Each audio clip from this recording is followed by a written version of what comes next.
Hello friends, welcome to my YouTube channel Online Learning with Riju। তো তোমরা thumbnail দেখে already বুঝে গেছো যে এটা কনস্টেবল ডাব্লিউবিপি কনস্টেবল লেডি কনস্টেবলের মেন পরীক্ষার একটা জিকে মক টেস্ট নিয়ে আজকে ডিসকাশন হবে। তো এই জিকে মক টেস্টটা দেবে এবং সামনেই জানো যে ডাব্লিউবিপি কনস্টেবলেরও কিছু ভ্যাকেন্সি আসবে। তো তোমাদের সেই পরীক্ষার জন্য এই কোয়েশ্চানগুলো খুব কাজে লাগবে। আর এই চ্যানেলে রেগুলার কিন্তু কোয়েশ্চান ডিসকাশন হয় এবং তোমাদের ফার্দার যদি কোনো এক্সাম আছে, সে যে এক্সামই হোক, জিকে একটা ইম্পর্ট্যান্ট অংশ এবং জিকে মক টেস্ট কিন্তু রেগুলার তোমাদেরকে দিতে হবে। তো ফার্স্ট কোয়েশ্চান আমরা চলে যাই। কোয়েশ্চান নাম্বার 1, গ্রন্থিটির নাম করুন যা অন্যান্য অন্তঃস্রাব গ্রন্থির কার্যকারিতা নিয়ন্ত্রণ করে। অন্তঃস্রাব বা এন্ডোক্রাইন গ্ল্যান্ড, তো এন্ডোক্রাইন গ্ল্যান্ডের অ্যাক্টিভিটি বা কার্যকারিতা নিয়ন্ত্রণ করে, সেটা নাম। অপশানগুলো আছে অগ্নাশয়, পিটুইটারি, অ্যাড্রিনাল, পিনিয়াল, এই অপশানগুলো আছে। তো এটার কারেক্ট অ্যান্সার হবে পিটুইটারি গ্রন্থি। তো পিটুইটারি গ্রন্থিকে অনেকে প্রভু গ্রন্থিও বলা হয়, কারণ অন্যান্য গ্রন্থির কার্যকলাপকে পিটুইটারি গ্রন্থি নিয়ন্ত্রণ করে। তো অপশান বি হয়ে গেল কারেক্ট অ্যান্সার। নেক্সট কোয়েশ্চেন আমরা চলে যাব, নিচের কোনটি ভারতের সংবিধানের বৃহত্তম উৎস? তো ভারতের সংবিধানটা গৃহীত হয়েছিল 26 নভেম্বর 1949। আর এই সংবিধানের মেজরিটি পোর্শনটা নেওয়া হয়েছে কোন অংশ থেকে, সেটাই হচ্ছে কোয়েশ্চেন। তো ভারতের সংবিধানের বেশিরভাগ অংশটা ভারত শাসন আইন 1935 থেকে নেওয়া আছে। তোমরা অপশানগুলো নিশ্চয়ই দেখলে, ঠিক আছে। তো অপশান বি হচ্ছে এটার correct answer, 1935 government of India act. Question number 3, অপশানগুলো তোমরা দেখো। সংবিধানের দ্বারা এখানে স্পেলিং মিস্টেক আছে, কতগুলি ভাষা স্বীকৃত? তো আমাদের সংবিধানে আমরা জানি 8 স্কেডিউল বা অষ্টম তফসিল, সেখানে কিন্তু আমাদের ভাষা সংক্রান্ত একটা ডাইরেকশন দেওয়া আছে, কি কি ভাষা আছে তার একটা লিস্ট দেওয়া আছে। তো সেখানে কতগুলি ভাষা আছে? অপশানগুলো দেখলে 22 ল্যাঙ্গুয়েজ আছে। অপশান সি হবে কারেক্ট অ্যান্সার। 22টা টোটাল ভাষা আছে। নেক্সট কোয়েশ্চান, পূর্বঘাট এবং পশ্চিমঘাট। কোয়েশ্চান নাম্বার 4, পূর্বঘাট এবং পশ্চিমঘাটের সংযোগ স্থানগুলি কোনটি? তো পূর্বঘাট পশ্চিমঘাট আমাদের যদি ম্যাপটা দেখা যায় তো এরকম আছে। তো এর দিকটা হচ্ছে পশ্চিমঘাট, এদিকটা হচ্ছে পূর্বঘাট, এবং তাদের যে একটা মিলনস্থল সেইটা হচ্ছে নীলগিরি পর্বত, ঠিক আছে। এই পয়েন্টটা হচ্ছে নীলগিরি। তো অপশান এ হচ্ছে কারেক্ট অ্যান্সার, ঠিক আছে। নীলগিরি পর্বতে পূর্বঘাট এবং পশ্চিমঘাট মিলিত হয়েছে। কোয়েশ্চেন নাম্বার 5, কিষাণ ক্রেডিট কার্ড প্রকল্পটি চালু হয়েছিল। একটা গুরুত্বপূর্ণ গভর্নমেন্ট অফ ইন্ডিয়ার একটা প্রজেক্ট কিষাণ ক্রেডিট কার্ড। চাষিদেরকে তাদের চাষবাসের সুবিধার জন্য কিছু পরিমাণ টাকা লোন আকারে দেওয়া হয়। তো এই কিষাণ ক্রেডিট কার্ড প্রকল্পটি সরকার কবে চালু করেছিল? কোয়েশ্চেন। অপশান আছে 91, 96, 98, 2000। তো এই প্রকল্পটি শুরু হয়েছিল 1998 সালে। Kishan credit card, option C is the correct answer.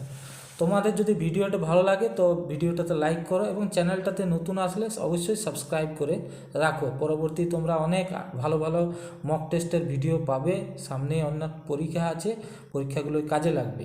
তো নেক্সট কোয়েশ্চেন আমরা চলে যাই। কোয়েশ্চেন নাম্বার 6, অ্যাসিড বৃষ্টিপাতের কারণ হলো অ্যাসিড রেইন। অ্যাসিড রেইনের কারণ কি? কার্বন ও নাইট্রোজেন, অপশানগুলো তোমরা দেখো। কার্বন ও নাইট্রোজেনের অক্সাইড, নাইট্রোজেন ও সালফারের অক্সাইড, নাইট্রোজেন ও ফসফরাস অক্সাইড, কোনোটিই নয়।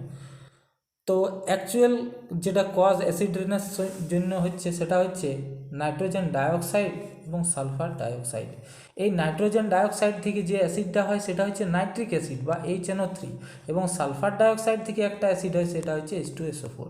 তাহলে বুঝতে পারছো যে NO2 এবং SO2 বা নাইট্রোজেন ডাইঅক্সাইড এবং সালফার ডাইঅক্সাইড, এগুলো হচ্ছে কিন্তু সালফারের যে অক্সাইড, সেগুলো কিন্তু হচ্ছে অ্যাসিড রেইনের বা অ্যাসিড বৃষ্টির মূল কারণ।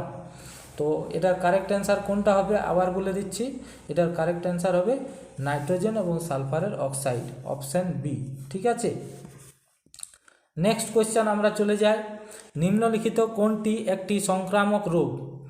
তো তো সংক্রামক রোগ যেটা কন্টাজিয়াস ডিজিজ বলা হয়, ছোঁয়াচে যে রোগ, সংক্রামক রোগ। তো অপশানগুলো তোমরা দেখলে হাম, স্কারভি, হাঁপানি, ডায়াবেটিস। তো অ্যাকচুয়ালি হাম বা যেটাকে বলা হয় মাম্পস, তো সেই রোগটা কিন্তু একটা কন্টাজিয়াস ডিজিজ বা একটা সংক্রামক রোগ। Option A is the correct answer. Virus ঘটিত যে রোগগুলো হয় মেনলি তারা কিন্তু কন্টাজিয়াস হয়, যেমন আমরা দেখলাম করোনা, আমরা ইনফ্লুয়েঞ্জা দেখেছি, বিভিন্ন যে ডিজিজগুলো মানে কন্টাজিয়াস হয় mainly those are viral diseases. ঠিক আছে, বিভিন্ন জ্বর যেগুলো হয়, তো এইটা একটু মনে রাখার জন্য একটু বললাম যে ভাইরাল ডিজিজগুলো সংক্রামক হয় বা কন্টাজিয়াস হয়। নেক্সট কোয়েশ্চেন নাম্বার 8, জল এবং অ্যালকোহলের একটি মিশ্রণ পৃথক করা হয়, কি পৃথক করা যেতে পারে কোন প্রক্রিয়া? প্রক্রিয়াগুলো লেখা আছে পরিস্রাবণ, বাষ্পীভবন, ক্ষয় এবং পাতন। তো জল এবং অ্যালকোহল, এটা মনে রাখবে যে তাদের কিন্তু স্ফুটনাঙ্কের একটা তফাৎ আছে। যেসব জিনিসের ক্ষেত্রে লিকুইড, সাধারণত দুটো লিকুইডকে যখন তাদের স্ফুটনাঙ্কের তফাৎ থাকে তখন তাদেরকে আমরা ফ্র্যাকশনাল ডিস্টিলেশন পদ্ধতি বা যেটা পাতন পদ্ধতিতে কিন্তু আমরা তাদের আলাদা করি। তো এখানে জল এবং অ্যালকোহল দুটোই তরল পদার্থ এবং তাদের স্ফুটনাঙ্ক আলাদা, তার জন্য আমরা ফ্র্যাকশনাল ডিস্টিলেশন বা পাতন প্রক্রিয়ায় আলাদা করতে পারবো। Option D is the correct answer. তো ব্যাখ্যাগুলো তোমাদের কেমন লাগছে কমেন্ট সেকশনে জানাবে, সায়েন্সের ব্যাখ্যাগুলো। ব্রিটিশ সংসদে নির্বাচিত প্রথম ভারতীয় কে? ব্রিটিশ পার্লামেন্টে ইলেক্টেড প্রথম হয়েছিলেন কে? অপশানগুলো আছে দাদাভাই নৌরোজি, গোপাল কৃষ্ণ গোখলে, বিপিনচন্দ্র পাল, এই অপশানগুলো আছে। তো অপশানগুলো দেখে তোমরা বুঝতেই পারছো এটা কারেক্ট অ্যান্সার হবে গোখলে। ঠিক আছে, সরি গোখলে না, দাদাভাই নৌরোজি, সরি আমারই ভুল হচ্ছে। Option A is the correct answer. দাদাভাই নৌরোজি তিনি প্রথম কিন্তু সংসদে ব্রিটিশ পার্লামেন্টে নির্বাচিত একজন প্রতিনিধি ছিলেন, এবং দাদাভাই নৌরোজিকে বলা হয় grand old man of India, grand old man of India, এটাও তোমরা জেনে রাখো। আর লালা লাজপত রায়কে বলা হয় পাঞ্জাব কেশরী। নেক্সট কোয়েশ্চেন, একটি তারাকে কোনো আকাশে জ্বলজ্বল করতে দেখা যায়, আকাশে তারাকে যে জ্বলজ্বল করতে দেখা যায় তার মূল কারণ হচ্ছে যে আমাদের যে প্রতিসরণ হচ্ছে এবং প্রতিসরাঙ্ক বায়ুমণ্ডলের কিন্তু যত স্তর পরিবর্তন হচ্ছে প্রত্যেকটা স্তরের কিন্তু প্রতিসরাঙ্কটা আলাদা, যার কারণে এটা আমাদের কাছে জ্বলজ্বল করে। তো এটার কারেক্ট অ্যান্সার হবে প্রতিসরণ। প্রতিসরণের সময় যে ভ্যারিয়েশন অফ রিফ্র্যাক্টিভ ইন্ডেক্স বা প্রতিসরাঙ্কের যে পরিবর্তন হয় সেই পরিবর্তনের জন্যই তারাকে জ্বলজ্বল করতে আমরা দেখি। Option C is the correct answer. ঠিক আছে, নেক্সট কোয়েশ্চেন, কোন কংগ্রেস অধিবেশনটিতে ওয়ার্কিং কমিটি আইন অমান্য আন্দোলন নামক একটি প্রোগ্রাম চালু করার জন্য অনুমোদন দিয়েছিল? অপশানগুলো আছে ত্রিপুরী, লাহোর, মুম্বাই এবং লখনৌ। তো ভালোভাবে খেয়াল করো যে আমাদের সালটা ছিল 1929, 1929 সালের লাহোর কংগ্রেসে পূর্ণ স্বরাজের ধারণাটা গ্রহণ করা, যে আমরা কিন্তু পূর্ণ স্বরাজ চাই, আমরা ডোমিনিয়ন চাই না। ঠিক আছে, তো তখনই আমরা ঘোষণা করেছিলাম যে আমাদের দাবি, ভারতের জওহরলাল নেহরু এই পূর্ণ স্বরাজের দাবি রেখেছিলেন এবং তার একটা নির্দিষ্ট টাইমলাইনও দেওয়া ছিল যে এত মধ্যে যদি পূর্ণ স্বরাজে যে 11 দফা দাবি যে ছিল গান্ধীজি, সে দাবি যদি না মানে আবার সিভিল ডিসওবিডিয়েন্স বা আইন অমান্য আন্দোলন শুরু হবে। তো এটার কারেক্ট অ্যান্সার হবে লাহোর কংগ্রেস 1929 সালে, যার কিন্তু সভাপতিত্ব করেছিলেন জওহরলাল নেহরু। এই কংগ্রেসের সেশনটা কিন্তু খুবই গুরুত্বপূর্ণ। নেক্সট কোয়েশ্চেন, তার বিজয়ের কারণে কাকে নেপোলিয়ন বলা হয়? ভারতের নেপোলিয়ন। তো এই কোয়েশ্চেনটা খুবই সহজ কোয়েশ্চেন, আমরা জানি সমুদ্রগুপ্তকে ভারতের নেপোলিয়ন বলা হয়। উত্তর ভারতের 9 জন বা সামথিং 15 জন ইত্যাদি, 15 জন বা 9 জন আমার খেয়াল পড়ছে না। তো উত্তর ভারত এবং দক্ষিণ ভারতের রাজাকে কিন্তু পরাজিত করেছিলেন এবং একটা বৃহত্তর সাম্রাজ্য তৈরি করেছিলেন। তো সেই জন্য বলা হয় সমুদ্রগুপ্তকে বলা হয় ভারতের নেপোলিয়ন। উত্তর ভারতে মোস্ট প্রবাবলি 15 জন রাজাকে পরাজিত করেছিলেন। ঠিক আছে, তোমরা কমেন্ট সেকশনে জানাও কতজন। নেক্সট, পীর পঞ্জাল পাস সম্পর্কে নিচের কোনটি সত্য? অপশান আছে এটি কাশ্মীর উপত্যকাকে মধ্য এশিয়ার সঙ্গে যুক্ত করেছে। অপশান বি, এটি জম্মু এবং শ্রীনগরকে সংযুক্ত করে। এটি সিমলাকে তিব্বতের সঙ্গে, এটি ভারতের ব্রহ্মপুত্র নদের প্রবেশকে ইঙ্গিত করে। তো ভারতের ব্রহ্মপুত্র যে প্রবেশ করছে সেটা অনেক অনেক, এই যে ম্যাপটা যদি দেখা যায়, ভারতের ব্রহ্মপুত্র একদম সাইড থেকে এসছে, কিন্তু পীরপঞ্জাল পাসটা তো ওইখানে নেই। পীরপঞ্জাল পাস হচ্ছে জম্মু এবং শ্রীনগরকে কিন্তু কানেক্ট করছে, যেটা বানিহাল টানেল আমরা বলি, ঠিক আছে, বা জওহর টানেল। তো অপশান বি হচ্ছে কারেক্ট অ্যান্সার। ঠিক আছে, ব্রহ্মপুত্র নদ ভারতে যে পয়েন্টে ঢুকছে, ভারতে ঢোকার পর ভারতে, তার নাম হচ্ছে সাংপো, ডিবং ডিহং, এরকম নাম আছে। ঠিক আছে, এইগুলো হচ্ছে ব্রহ্মপুত্র নদীর নাম, ডিবং ডিহং সাংপো। ঠিক আছে,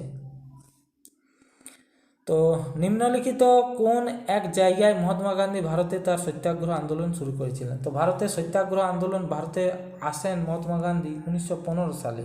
তার আগে তিনি আফ্রিকাতে বিভিন্ন আন্দোলন করেছিলেন, কৃষ্ণাঙ্গদের জন্য আন্দোলন করেছিলেন। তো প্রথমে আসার পর সারা ভারত পরিভ্রমণ করেন এবং তারপরে একটা জায়গায় তিনি আন্দোলন শুরু করেন, যেটা হচ্ছে চম্পারণ, 1917 সালে। ঠিক আছে, চম্পারণে তিনি কৃষকদের জন্য ইন্ডিগো যে নীল চাষের যে সংক্রান্ত আন্দোলন হয়েছিল, রাজকুমার শুক্লা তাকে ডেকেছিলেন আন্দোলনের জন্য। ঠিক আছে, অপশান ডি কারেক্ট। চম্পারণে কিন্তু মহাত্মা গান্ধী প্রথম সত্যাগ্রহ আন্দোলন শুরু করেন 1917 সাল। তারপরে খেদা, তারপরে আরও অন্যান্য জায়গায় আন্দোলন হয়। নেক্সট কোয়েশ্চেন নাম্বার 15, কলকাতা এবং আগ্রার মধ্যে টেলিগ্রাফ লাইনটি খোলা হয়েছিল। তো কলকাতা এবং টেলিগ্রাফ লাইনের যে স্টার্টিং, সেই টাইমটা জিজ্ঞেস করেছে 1852, 1853, 1854, 1855। টেলিগ্রাফ লাইন শুরু হয় ডালহৌসির সময়। ঠিক আছে, এবং 1853 সালে এই প্রকল্পটা শুরু হবে, এই কাজটা টেলিগ্রাফের মাধ্যমে এক জায়গা থেকে অন্য জায়গায় বার্তা পৌঁছানোর কাজটা। তো অপশান বি হয়ে গেল কারেক্ট অ্যান্সার। এছাড়াও তোমরা কর্নওয়ালিস কোড একটা জানো, কর্নওয়ালিস কোড কত সালে হয় সেটা তোমরা কমেন্ট সেকশনে জানাও। কর্নওয়ালিস কিন্তু ভারতের সিভিল সার্ভিসের জনক। ঠিক আছে, নেক্সট কোয়েশ্চেন,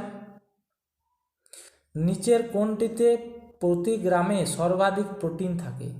সর্বাধিক প্রোটিন মানে প্রোটিন কন্টেন্ট সবচেয়ে বেশি, আপেল, সয়াবিন, গম, চীনাবাদাম। সবচেয়ে বেশি প্রোটিন কন্টেন্ট কিন্তু সয়াবিনই থাকে। অপশান বি হচ্ছে কারেক্ট অ্যান্সার। ঠিক আছে, নেক্সট কোয়েশ্চেন নাম্বার 17, প্রধানমন্ত্রী নরেন্দ্র মোদী কোন রাজ্যে সাওয়ারাকুদ্দু জলবিদ্যুৎ প্রকল্পটি উদ্বোধন করেছেন? তো সাওয়ারাকুদ্দু জলবিদ্যুৎ প্রকল্পটি কোন রাজ্যে আছে? মহারাষ্ট্র, উত্তরপ্রদেশ, হিমাচল প্রদেশ, গুজরাট। এইগুলো হচ্ছে অপশান। তো এটার কারেক্ট অ্যান্সার হবে হিমাচল প্রদেশ। কী হবে? Himachal Pradesh, Sawarakuddu. Next question number 18, electro gold cup কোন খেলার সঙ্গে যুক্ত? ইলেকট্রো গোল্ড কাপ অপশান আছে football, badminton, table tennis, cricket. তো ইলেকট্রো গোল্ড কাপ হচ্ছে টেবিল টেনিসের সঙ্গে যুক্ত একটি খেলার সঙ্গে যুক্ত একটি কাপ। ঠিক আছে, অপশান সি হচ্ছে correct answer. Next question number 19, কোন দূষণকারী ব্ল্যাক ফুট ডিজিজ সৃষ্টি করে? ব্ল্যাক ফুট ডিজিজ অপশান আছে আর্সেনিক, কোবাল্ট, পারদ, ফ্লুরিন। তো ব্ল্যাক ফুট ডিজিজ হয় আর্সেনিকের জন্য, আর্সেনিক দূষণের জন্য। Option A correct answer. পারদের জন্য হয় ইটাই। ঠিক আছে, হিন্দ স্বরাজ গ্রন্থটি কে লিখেছেন? এটাই লাস্ট কোয়েশ্চেন।